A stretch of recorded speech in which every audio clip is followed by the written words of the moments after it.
They say they're here to protect and serve, but when your sergeant, your lieutenant, your captain tells you, you need to write more tickets, and you haven't seen anyone break the law, what does that really mean?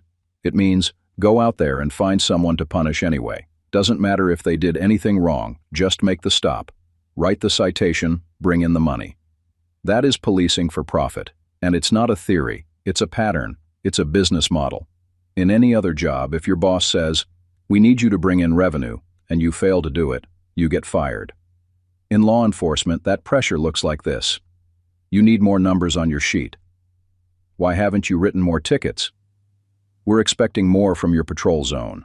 So now that officer, barely trained in law, taught mostly how to shoot, take down, and control, is sent into the public with one clear goal.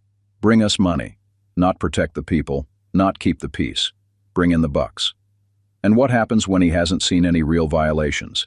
He goes hunting. Let's be honest here. When an officer stops you and he knows you didn't do anything wrong, he knows it's a lie. He knows it's a hustle. He knows you're about to question him, so he's already on edge, because he's in the wrong. And when someone knows they're doing wrong, they're already preparing for pushback. They expect to be challenged. And in many cases, they prepare for that pushback with force. They walk up to your car with tension in their chest, already angry, already guarded, already looking for an excuse to shut you down, because they don't want to be caught. They don't want to be exposed. They don't want to hear the truth they already know.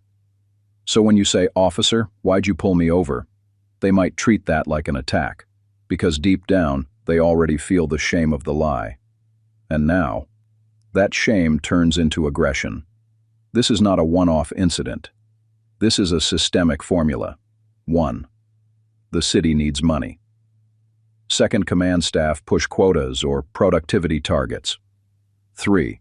Officers are sent out to find revenue, not wrongdoing. 4. Citizens are stopped for nonsense. 5. When those citizens object, escalation, intimidation, violence, you are watching people get beat down not because they're dangerous, but because they questioned the lie. Because they didn't roll the window down fast enough.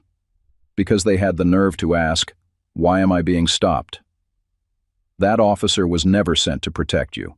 He was sent to extract something from you, and that extraction, that forced interaction, creates a spiritual infection on both sides. The officer knows they're doing wrong. The citizen knows they're being targeted. Now both are guarded, both are tense, and only one has a badge, a gun, a license to jail, and a department behind him that will lie to protect his lie. Some of these officers may not be evil men, but evil is not always committed by evil people. It is committed by good people doing bad things, to keep their jobs, to follow orders, to hit quotas, and they feel it. Everyone feels that darkness when they're approaching someone with deception in their heart. That is negative energy. That is fear energy. That is predator energy. And when you send someone out with that kind of energy, and you give them a gun, a badge, and the authority to kill, you are setting this country up for tragedy over and over again. Municipalities are forcing predatory energy onto the public. They are manufacturing negative encounters, and they are doing it in the name of profit, because they are no longer hunting criminals. They are hunting dollars. They are preying for profit, preying like birds of prey. It is spiritual corruption at the highest level, and they have the nerve to call it law enforcement.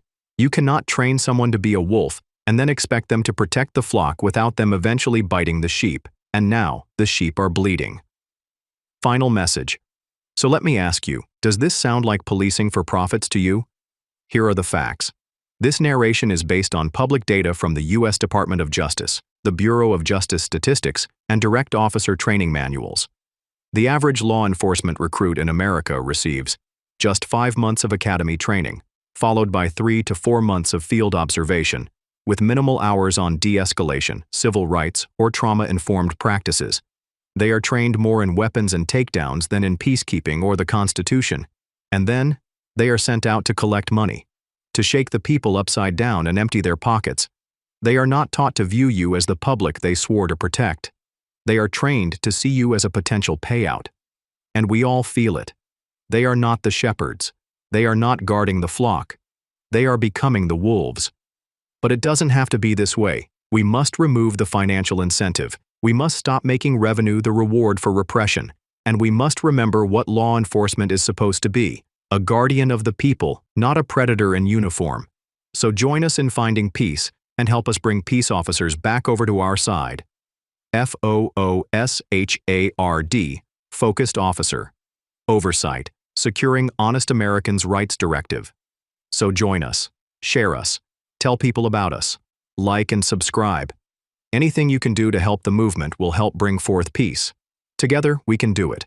See, you don't have to go far. If you just want to sit back and donate a little cash to the cause, then finish watching your favorite TV show, that's fine. But help in some way, because you don't want to be the one who believes in the police until you find out that you can't.